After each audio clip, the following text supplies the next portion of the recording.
মার্কিন যুক্তরাষ্ট্রের Las Vegas বলতেই মানুষের চোখে ভেসে ওঠে সারা রাত জেগে থাকা একটি শহরের ছবি। প্রকাণ্ড অট্টালিকা, বার, নাইট ক্লাব এবং ক্যাসিনো।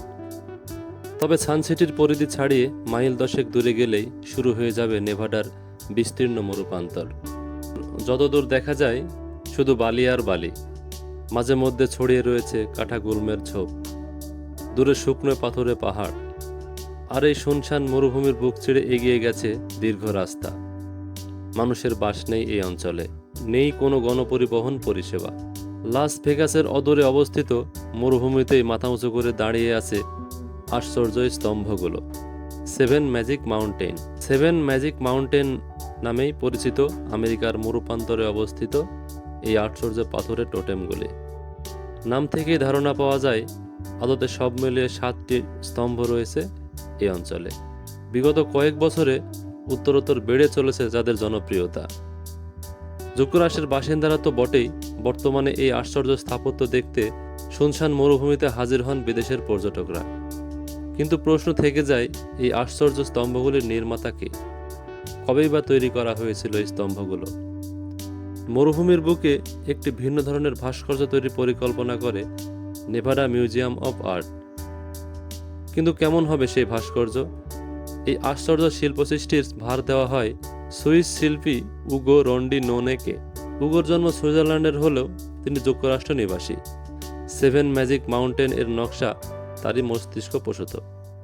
এই 7টি স্তম্ভ আসলে বিশ্বের 7টি মহাদেশের প্রতীক। পাশাপাশি শুনশান মরু অঞ্চলে এই স্তম্ভগুলো প্রকৃতি এবং সভ্যতার মধ্যস্থতাকে প্রতিফলিত করে।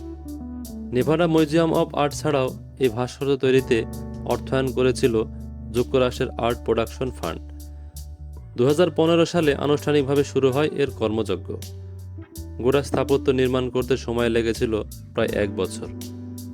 তবে মোটেও এই কাজ সহজ ছিল না। নেভাডার এই শুনশান মরুপ্রান্তরে দিনের বেলায় গড় তাপমাত্রা থাকে 40 ডিগ্রি সেলসিয়াস বা তারও বেশি। প্রখর রৌদ্রে কয়েক মুহূর্তের জন্য ছায়ায় আশ্রয় নেওয়ার কোনো উপায়ও নেই পানীয় জলের ব্যবস্থাও। সেই সঙ্গে মরুভূমির বুকে ঘুরে বেড়ায় ঘাতক র্যাটেল স্নেক। সব মিলিয়ে এই ভাস্কর্য নির্মাণকারীর জীবনের সবচেয়ে চ্যালেঞ্জিং কাজ বলে দাবি করেন। মজার বিষয় হলো, এই স্তম্ভগুলি নির্মাণে ব্যবহৃত সমস্ত পাথরই সংগ্রহ করা হয়েছিল মরুভূমি থেকে। মরুভূমিতে ছড়িয়ে থাকা প্রাকৃতিক বোল্ডার এবং শিলাখণ্ড সংগ্রহ করে সেগুলোকে কেটে কেটে ছোট করা হয়। তারপর একে একে সেগুলোকে পরপর সাজিয়ে গড়ে তোলা হয় স্তম্ভগুলো। প্রাকৃতিক দুর্যোগ কিংবা ভূমিকম্পে যাতে 30 ফুটের উচ্চতার এই স্তম্ভ ভেঙে না পড়ে, তার জন্য রয়েছে বিশেষ ব্যবস্থা। পাথরগুলির কেন্দ্রে ডিল করে মাটির সঙ্গে গেঁথে রাখা হয়েছে দীর্ঘ লোহার স্তম্ভ, যা বাইরে থেকে দেখে বোঝার উপায় নেই।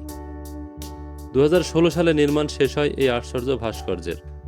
মজার বিষয় হলো, সে সময় নেভাডা প্রশাসন ঠিক করেছিল এই বিশেষ শিল্পকর্মটি প্রদর্শিত হবে 2 বছরের জন্য। তারপর তা সরিয়ে নেওয়ার ব্যবস্থা করা হবে অন্য জায়গায়। তবে ক্রমশ এর জনপ্রিয়তা বাড়তে থাকে এবং জনপ্রিয়তা বাড়তে থাকার কারণে 2018 সালে যুক্তরাষ্ট্রের ব্যুরো অফ ল্যান্ড ম্যানেজমেন্ট আরও 3 বছর বাড়িয়ে দেয় এই প্রদর্শনীর সময়সীমা। তবে 2021 সালে সেই পারমিট শেষ হয়ে গেলেও ভাস্কর্যটি সরিয়ে ফেলার জন্য কোনো রকম বিশেষ আইন প্রণয়ন করেনি নেভাডা প্রশাসন। আজও তা দিব্যি দাঁড়িয়ে রয়েছে মরুভূমির বুকে।